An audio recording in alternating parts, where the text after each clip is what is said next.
Hello everyone, I am Mrs. Navdeep Kaur, your friend, your teacher. Today we will discuss about post-colonial literature, what it is you should know about it, and the term why it is in our literature. Post colonialism जब आप लिखते हो, अगर ये time period की बात करें तो 1947 से 1980 के बीच में है। अगर इसके लिटरेचर की बात करें तो हम बीच में हाइफन नहीं लगाते, सीधा ही लिखते हैं। तो ये प्री मीन्स होता है पहले, पोस्ट मीन्स बाद में। जो ब्रिटिशर्स थे उन्होंने कॉलोनाइज्ड किया इंडिया को, और सिर्फ इंडिया को ही नहीं दूसरी कंट्री को भी कॉलोनाइज किया उन्होंने, और उन्होंने डोमिनेट किया दूसरी कंट्रीज़ के ऊपर।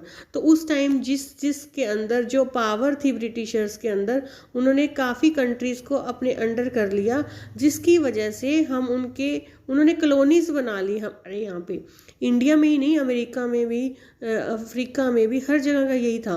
तो कॉलोनिज्म का मतलब जो उन्होंने कॉलोनीज बना ली और हमारे ऊपर पॉलिटिकल, सोशल, इकोनॉमिक जो भी उनका प्रभाव हमारे ऊपर पड़ा, तो हमने उनसे काफ़ी कुछ सीखा भी और काफ़ी कुछ हम उनको चाह के भी नहीं चाहते थे। यानी कि पोस्ट कॉलोनियल कॉलोनीज़ के आने के बाद हमारे ऊपर क्या इफ़ेक्ट पड़ा, उनका लैंग्वेज, कल्चर, ये सब हमने एडॉप्ट कर लिया।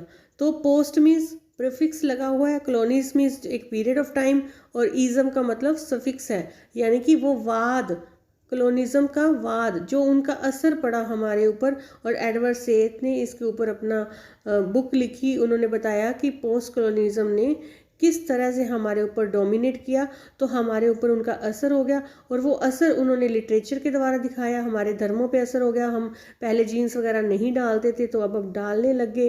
कैसे उन्होंने हमारे ऊपर रूल किया, कुछ वो हमें सिखा के गए और कुछ हम उनसे अंडरस्टैंड किया। अगर ये इंग्लिश भी हम अगर सीख रहे हैं तो उन्हीं की वजह से है। Hope it is clear to you all. Thank